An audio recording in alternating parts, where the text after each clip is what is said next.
신앙인이라면 누구나 한 번쯤은 하나님이 왜 나의 어려움을 모른 채 하시는지, 왜 멀리 계셔서 자녀의 고통을 외면하시는지 질문을 던져보셨을 것입니다. 특히 그 고통의 기간이 오래 지속되고 하나님이 멀리 떨어져 계셔서 어떤 도움도 주시지 않고 계신다는 생각이 지속되면 점차 하나님께 도움을 요청하던 기도가 원망과 탄식으로 변해가는 것을 경험하게 됩니다. 오늘 시편도 저자가 오랫동안 하나님의 도움이 필요할 때에 하나님이 멀리 떨어져 계셔서 자신을 잊고 있지는 않은지 탄식하는 기도로 시작하고 있습니다. 먼저 1절에서 6절입니다.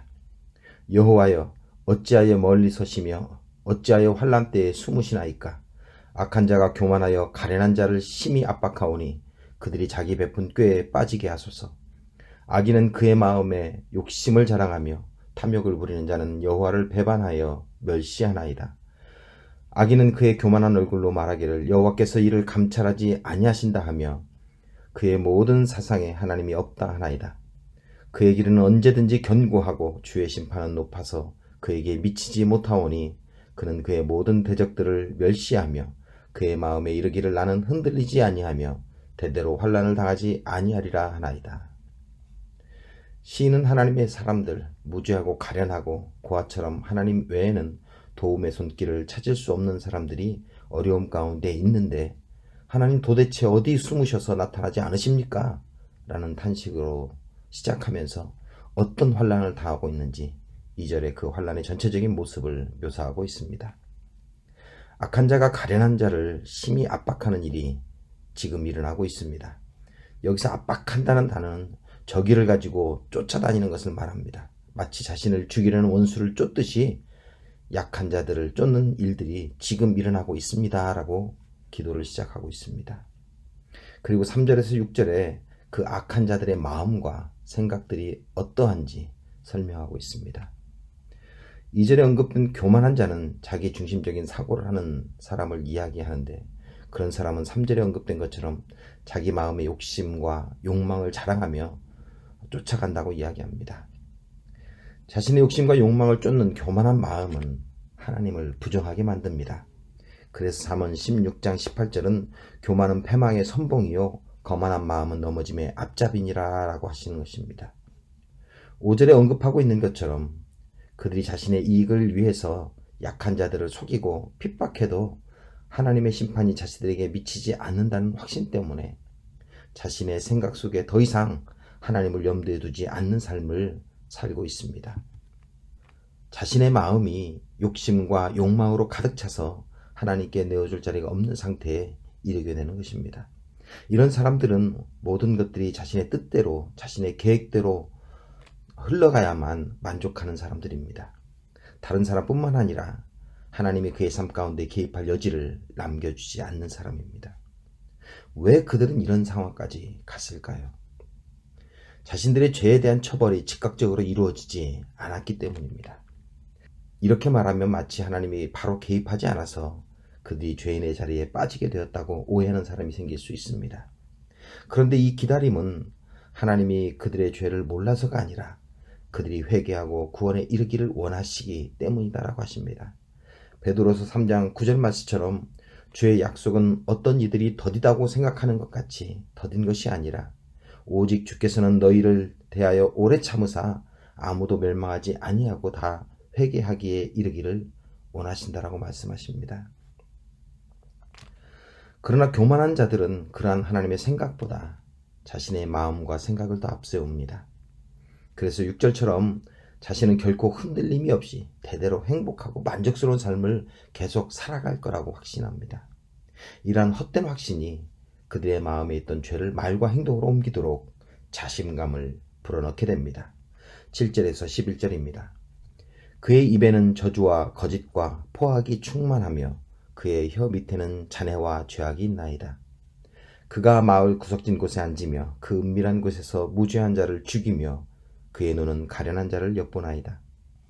사자가 자기의 굴에 엎드림같이 그가 은밀한 곳에 엎드려 가련한 자를 잡으려고 기다리며 자기 그물을 끌어당겨 가련한 자를 잡나이다. 그가 구풀에 엎드리니 그의 포악으로 말미암아 가련한 자들이 넘어지나이다. 그가 그의 마음에 이르기를 하나님이 잊으셨고 그의 얼굴을 가리셨으니 영원히 보지 아니하리라 하나이다. 그들의 입은 하는 말마다 저주, 거짓, 그리고 포악으로 가득 차 계속 사람들에게 상처를 주고 있습니다. 그런데 예수님은 마태복음 15장 18절에 이러한 상처 주는 말들이 단순히 입에서 나오는 것이 아니라 그 마음에 있던 것들이 나오는 것이라고 하십니다. 우리가 말을 조심해야 하는 이유는 그 단어들이 내 입에서 나오지 않게 한다는 의미만을 말하는 것이 아닙니다. 그러한 악한 단어들이 의미하는 생각들, 내 마음을 그 생각들이 지배하지 못하도록 해야 한다는 것을 의미하는 것입니다. 특히 8절에서 10절에 묘사하고 있는 교만한 악인들의 행동은 마치 하나님이 가인에게 죄가 너를 삼키려고 문 앞에 엎드려 있다라고 하신 말씀을 기억나게 합니다. 하나님은 그 말씀을 하시면서 앞에 선을 행하지 않으면 이라는 단서를 하나 붙이셨습니다. 즉 선을 행함으로 악한 마음을 다스려야 한다는 것을 말씀하시는 것입니다. 그렇지 않으면 죄가 너를 삼킬 것이다 라고 하는 것입니다. 악에게 지지 말고 선으로 악을 이기라는 말씀처럼 적극적으로 선을 행하여 악한 마음이 우리 안에 들어올 여유를 남겨두지 않으므로 악을 이겨낼 수 있습니다. 선으로 악을 막지 못하고 계속 마음속에 자신의 욕심과 욕망을 채워나갈 때 그는 하나님이 없는 사람처럼 살아가게 될 것입니다. 지금 시인이 직면하고 있는 모습은 악인의 삶이 잘 나가고 모든 면에서 성공한 것처럼 보이며 오히려 하나님의 도우심이 필요한 백성들은 어떤 도움도 받지 못하고 악한 사람들에 의해서 고통을 당하고 있는 정의롭지 못한 상황입니다. 이처럼 그를 둘러싸고 있는 모습은 여전히 변함이 없지만 그는 그 절망 속에 머물러 있지 않고 하나님의 구원을 확신하는 모습으로 나아가고 있습니다. 12절에서 18절입니다.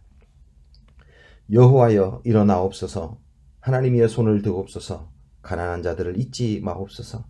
어찌하여 악인이 하나님을 멸시하여 그 마음에 이르기를 주는 감찰하지 아니하리라 하나이까. 주께서는 보셨나이다. 주는 재앙과 원한을 감찰하시고 주의 손으로 갚으려 하시오니 외로운 자가 주를 의지하나이다. 주는 벌써부터 고아를 도우시는 이신이이다. 악인의 팔을 꺾으소서, 악한 자의 악을 더 이상 찾아낼 수 없을 때까지 찾으소서. 여호와께서는 영원 무궁하도록 왕이시니 이방 나라들이 주의 땅에서 멸망하였나이다. 여호와여, 주는 겸손한 자의 소원을 들으셨사오니 그들의 마음을 준비하시며 귀를 기울여 들으시고 고아와 압제당하는 자를 위하여 심판하사 세상에 속한 자가 다시는 위협하지 못하게 하시리이다. 12절 13절에 여호와여 일어나십시오, 손을 드십시오 라고 부르짖습니다. 손을 든다는 것은 전투에 임하는 것을 상징하는 단어입니다. 이제 하나님을 멸시하는 악인들과 싸우십시오 라고 간구하는 것입니다. 그런데 14절에 들어서면서 기도의 톤이 바뀌고 있습니다. 주님이 가난한 자들의 고통을 보셨고 재앙과 원한을 감찰하셨다라고 선언합니다. 이 부분은 완료형으로 기록되어 있습니다. 이는 하나님이 이미 다 듣고 계셨다, 다 알고 계신다 라는 확신을 가지고 그가 선포하는 것입니다. 어떻게 그렇게 되었는지 밝히지 않고 있습니다. 어떻게 그가 이런 확신을 갖게 되었을까? 그가 과거에 하나님의 구원을 경험했던 그 구원 경험을 떠올렸을 수도 있습니다. 아니면 하나님이 기도하는 가운데 강력한 확신을 그에게 주었을 것입니다. 무엇보다도 하나님이 고아의 도움이 되신 하나님, 공의의 하나님이라는 사실을 그가 다시 자각하고 하나님을 찬양하며 나아가는 모습을 볼 수 있습니다. 우리는 때로 하나님의 계획을 잘 이해하지 못할 때가 있습니다. 왜 나에게 평탄한 삶을 주시지 않고 힘든 과정을 겪게 하시는지, 왜 하나님을 멸시하는 자들이 세상에 저렇게 큰 소리치며 살고 있는지. 그러나 분명한 것은 하나님은 고통당하는 하나님의 백성의 소리를 듣고 계신다는 것입니다. 그리고 그 기도에 반드시 응답하신다는 것입니다.